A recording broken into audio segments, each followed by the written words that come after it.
ঢাকা বিশ্ববিদ্যালয় থেকে স্নাতক ও স্নাতকোত্তরের পর যোগ দিয়েছিলেন কর্পোরেট চাকরিতে। ছিল সুনিশ্চিত ও আরামদায়ক শহুরে জীবন, কিন্তু চাকরির গণ্ডিতে আটকে না থেকে নিজের স্বপ্ন বাস্তবায়নে গ্রামে ফিরে আসেন সৈয়দ আল-আমিন। দিনাজপুরের চিরির বন্দরে তিনি গড়ে তোলেন ব্ল্যাক বেঙ্গল ছাগলের বাণিজ্যিক খামার, যা এখন এলাকায় বিশাল সম্ভাবনার দুয়ার খুলে দিয়েছে।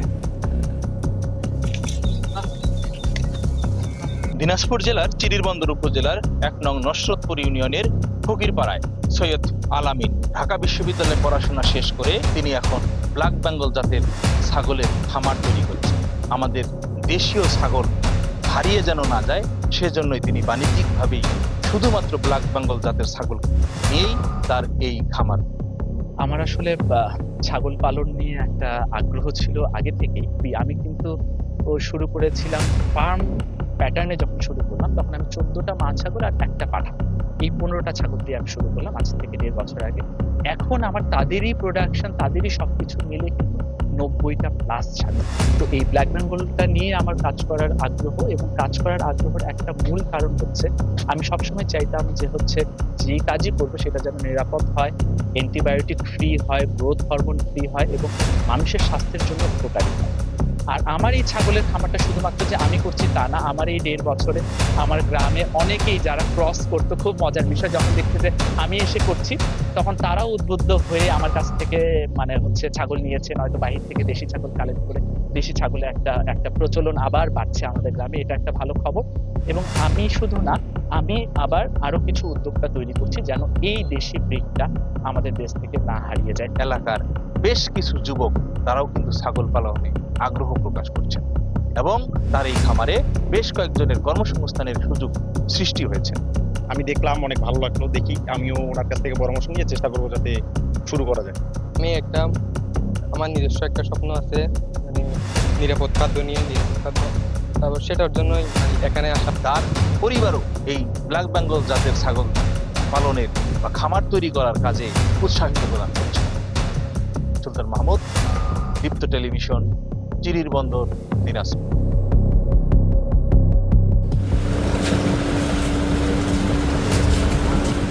প্রতিদিন জীবনের ঝুঁকি নিয়ে এই লক্কর ঝক্করতে বাঁশের সাঁকুতে হাজার হাজার মানুষ পারাপার হচ্ছে এবং তাদের কি সমস্যা হচ্ছে এবং একটি সেতুর কতটা প্রয়োজনীয়তা এই অঞ্চলে, তাদের মুখ থেকে সেই কথাগুলো শুনবো।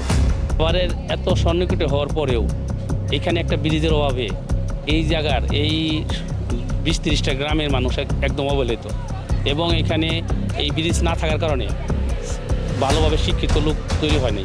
কোনো মুহূর্তে এটা একটা দুর্ঘটনা ঘটতে পারে। তারপর আমরা অনেক আশাবাদী যে অনেক বছর যাবৎ বলতেছে যে এখানে একটা ব্রিজ দিবে, কিন্তু এখনো দিতেছে না। আমাদের জানেন যে এখানে সাবার একটা আড়ত, কাঁচামালের আড়ত, বাণিজ্যিক হাট। সেখানে তো কাঁচামাল সবজিগুলো পারাপার ব্রিজটা নেওয়া যাচ্ছে না, একটা তো নেওয়া যাচ্ছে না, নৌকা দেওয়া নিতে হবে, অনেক কষ্ট। স্কুলে যাই এবং অনেক সময় বাস খুলে ফেলা হয়, তাতে আমাদের স্কুলে যাইতে অনেক সমস্যা হয়। আমাদের সাভার নদীর ব্রিজ যদি হয়ে যাইতো তাহলে আমরা বাটির ফুটনগর এলাকা বাসিন্দার যারা আছে অনেক ব্যয়বহুল, অনেক কষ্ট হয়, এটা বোঝা নিয়ে যাইতে পারি না। আমাকে ফুটনগরের ব্রিজটার জন্য আমরা অনেকবার আমরা চেয়ারম্যান বানাইছি, মেম্বার বানাইছি, তারপরে উপজেলা চেয়ারম্যান বানাইছি, আমরা এমপি বানাইছি, কিন্তু সবাই খালি আশাবাদী। আমাকে এই আশা নিয়েই আমরা বর্তমানে আছি, কিন্তু এই পর্যন্ত কেউ আমাকে ওই আশা পূর্ণ করলো না। তা একটা ব্রিজ হলে সবচাইতে ভালো হয় এখানে, মানে ব্রিজের খুবই জরুরি প্রয়োজন। অনেক লোকজন এখানে যাওয়া আসা হয়, দোকানপাটের মাল সাবানা যা আসে, একটু যে যা আসে মাথায় করে নেয় বা একটু বেনে করে নিয়ে যায়, তো ভারী কোনো কিছু নিয়ে যেতে পারে না, অনেক অসুবিধা মানুষের।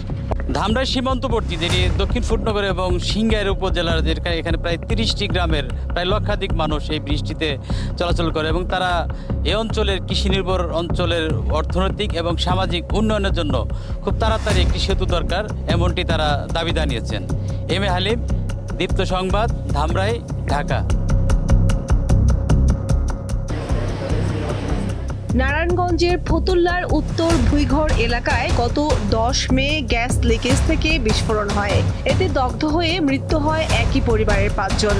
11 মে ফতুল্লার লাকিবাজার এলাকায় গ্যাস লিকেজ থেকে আরও একটি বিস্ফোরণের ঘটনা ঘটে। এতে দগ্ধ 4 জনের মধ্যে 1 জনের মৃত্যু হয়। 13 মে সোনারগাঁয়ে জেরা পয়েন্ট প্ল্যান্টের ক্যান্টিনে চুলার গ্যাস জমে বিস্ফোরণে দগ্ধ হন 12 জন কর্মকর্তা কর্মচারী।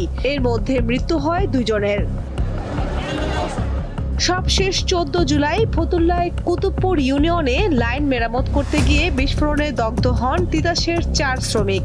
বিস্ফোরণগুলো ঘটার মূল কারণটা হচ্ছে তিতাস গ্যাসের উদাসীনতা। তিতাস গ্যাসের যে লাইনগুলো ছিল সেগুলো অনেক পুরনো, অনেক বাতিল, অব্যবহারযোগ্য। ফায়ার সার্ভিসের কর্মকর্তারা জানান, নাগরিক অসচেতনতা এবং অপরিকল্পিত তিতাস গ্যাস লাইন স্থাপন ও লিকেজই মূলত দুর্ঘটনার মূল কারণ। সবাই যদি আমরা এই বিষয়গুলোকে মানুষকে বারবার এই সচেতনতার দিকে যদি আমরা সবাই মনোযোগী হই, তাহলে আমার মনে হয় যে নারায়ণগঞ্জে যে গ্যাসের যে বিস্ফোরণ, যে ঘটনাগুলো ঘটছে প্রতিনিয়ত, এটা থেকে আমরা কিন্তু কিছুটা হলেও আমরা মনে হয় যে এটা কমে আসবে যদি আমরা আমাদের প্রচার মাধ্যমটাই থাকবে মানুষকে সচেতন করা। গ্যাস লাইনে লিকেজ থাকার কথা স্বীকার করেছেন তিতাস কর্তৃপক্ষ। পুরনো লাইন সংস্কার ও ঝুঁকিপূর্ণ স্থানগুলো চিহ্নিত করার কাজ চলমান বলে জানান এই কর্মকর্তা। লিকেজ যখন আমরা ইনফরমেশন পাই, আমাদের ইমার্জেন্সি টিম আছে, তারা তাৎক্ষণিকভাবে সেখানে যায়, সেটা রিপেয়ার করে। তাছাড়া আমরা আমাদের ইয়ারলি কন্ট্রাক্ট আমরা টেন্ডার ঠিকাদার নিয়োগ করছি। নগর পরিকল্পনাবিদদের মতে প্রতিটি আবাসিক ভবনে ভেন্টিলেশনের ব্যবস্থা রাখা প্রয়োজন, কারণ পরিকল্পিত নগরায়নই পারে এসব দুর্ঘটনা রোধ করতে। বাড়িতে যেরকম ভাবে ভেন্টিলেশন বা বাতাস চলাচলের সুযোগ থাকা দরকার, বিশেষ করে রান্নাঘরে, সেই ধরনের অনেক সময় ভেন্টিলেশন বা বাতাস চলাচলের সুযোগ না থাকাতেও দেখা যাচ্ছে যে বাতাস ট্রাপে অনেক সময় দুর্ঘটনা ঘটছে। 1964 সাল থেকে নারায়ণগঞ্জের বিভিন্ন এলাকায় গ্যাস সরবরাহ করছে তিতাস। কামরুন নাহার, দীপ্ত, বার্তাকক্ষ। মিয়ানমারে পাচারকালে বিপুল পরিমাণ সারসহ অন্তত 23 জন পাচারকারীকে আটক করেছে কোস্টগার্ড। চট্টগ্রামের পতেঙ্গা থানাধীন বহিনগর এলাকায় কোস্টগার্ড আউটপোস্ট পতেঙ্গা কর্তৃক গোপন সংবাদের ভিত্তিতে একটি বিশেষ অভিযান পরিচালনা করা হয়। এই সময় সন্দেহজনক 2টি ফিশিং বোটে তল্লাশি চালিয়ে 450 বস্তা সার জব্দ ও পাচারকারীদের আটক করেন কোস্টগার্ডের সদস্যরা। জব্দ করা আলামত ও আটককৃত ব্যক্তিদের পতেঙ্গা মডেল থানায় হস্তান্তরের কার্যক্রম প্রক্রিয়াধীন রয়েছে।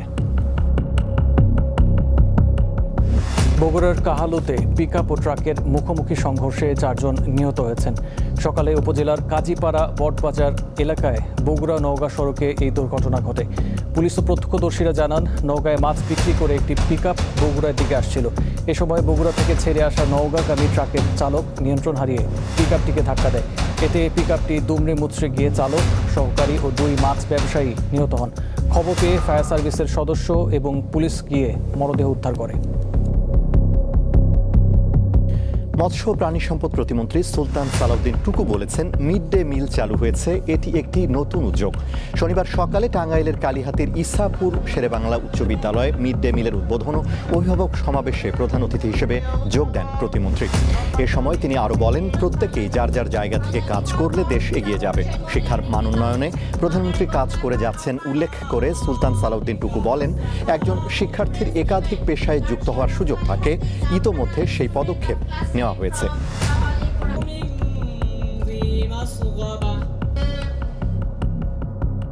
শিক্ষা প্রতিষ্ঠানের শিক্ষার মান উন্নয়নের জন্য মাননীয় প্রধানমন্ত্রী দেশনায়ক তারেক রহমান যেভাবে কাজ করে যাচ্ছেন, শিক্ষাকে সর্বোচ্চ অগ্রাধিকার দিয়েছেন। শিক্ষার্থীরা যাতে লেখাপড়ার পাশাপাশি এক্সট্রা কারিকুলাম অ্যাক্টিভিটিসে এগিয়ে যেতে পারে এবং এই দেশটিকে এগিয়ে নিয়ে যেতে পারে, একজন ছাত্র যাতে একাধিক পেশার সুযোগ থাকে, নিজেকে যোগ্য হিসাবে গড়ে তুলতে পারে, সেই অনুযায়ী ইতিমধ্যেই পদক্ষেপ নিয়েছেন। জুলাই গণঅভ্যুত্থানের স্মৃতি ধরে রাখতে জাহাঙ্গীরনগর বিশ্ববিদ্যালয়ে অনুষ্ঠিত হয়েছে স্মৃতিতে জুলাই শীর্ষক ব্যতিক্রমী আয়োজন। জাকসুর উদ্যোগে আয়োজিত কর্মসূচিতে ছিল ছবি প্রদর্শনী, লাইভ ক্যানভাস পেইন্টিং এবং উন্মুক্ত ক্যানভাস, জুলাই স্বাক্ষর সহ নানা আয়োজন। আয়োজকরা জানান, গণঅভ্যুত্থানে জাবি শিক্ষার্থীদের গৌরবোজ্জ্বল ভূমিকা, কারফিউ উপেক্ষা করে রাজপথে অবস্থান এবং ঢাকা আরিচা মহাসড়কে শিক্ষার্থীদের সাহসী আন্দোলনের স্মৃতি ধরে রাখতেই এই আয়োজন। রাজশাহীর পবা উপজেলায় 9 বছর বয়সী এক কন্যা শিশুকে যৌন হয়রানির অভিযোগে ওমর ফারুক নামের জামায়াতের এক নেতাকে গ্রেফতার করেছে পুলিশ। শুক্রবার সন্ধ্যায় পাকারমাথা এলাকা থেকে তাকে গ্রেফতার করা হয়। এ ঘটনায় নারী ও শিশু নির্যাতন দমন আইনে মামলা দায়ের করেন ভুক্তভোগীর মা। পবা থানার ভারপ্রাপ্ত কর্মকর্তা জানান, শিশুটিকে যৌন হয়রানির অভিযোগে ওমর ফারুককে গ্রেফতার করা হয়েছে। ভুক্তভোগী শিশুর পরিবারের অভিযোগ, 12 জুলাই শিশুটি পড়তে গেলে অন্য শিক্ষার্থীদের কৌশলে বিদায় করে তাকে একা পেয়ে যৌন হয়রানি করে ওমর ফারুক। তবে অভিযোগ অস্বীকার করেছেন ওমর ফারুক ও তার পরিবারের সদস্যরা। পঞ্চগড়ের আটোয়ারী উপজেলায় সীমান্তবর্তী সাধারণ মানুষের মাঝে বিনামূল্যে চিকিৎসা সেবা ও ওষুধ বিতরণ করেছে বর্ডার গার্ড বাংলাদেশ বিজিবি। শনিবার দিনব্যাপী 800 বিজিবি ব্যাটালিয়নের ব্যবস্থাপনায় এই বিশেষ মেডিকেল ক্যাম্প পরিচালিত হয়। আটোয়ারীর ধামুরহাট আদর্শ বালিকা উচ্চ বিদ্যালয় মাঠে এই চিকিৎসা সেবা প্রদান করেন বিজিবির সদস্যরা। দিনব্যাপী কার্যক্রমে বিজিবির ঠাকুরগাঁও সেক্টরের কমান্ডার কর্নেল মোহাম্মদ সুরুজ মিয়া সহ অন্যান্য কর্মকর্তারা উপস্থিত ছিলেন।